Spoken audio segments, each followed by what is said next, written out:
Sino nga ba ang mananalo pag naglaban ng isang gorilya at 100 kalalakihan?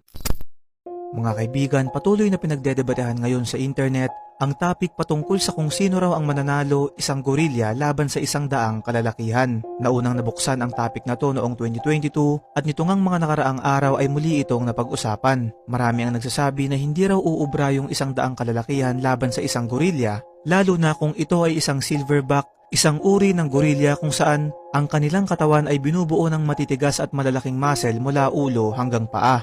Sila ay may lakas na katumbas ng 10 tao at may bigat na 140 hanggang 200 kilograms. Iba't ibang simulation na rin ang lumabas patungkol dito, pero ayon sa eksperto base sa scientific perspective ay imposible daw na manalo yung gorilya dahil ito ay agad na mapapagod at dahil ang mga tao ay may mataas na intellectual quotient kumpara sa mga hayop at maaari nila itong gamitin sa pagbuo ng estratehiya kung paano nila ito matatalo. Hanggang ngayon ay patuloy itong pinag-uusapan kung saan hati ang opinyon ng mga tao tungkol dito. Ikaw kaibigan, sino sa tingin mo ang mananalo?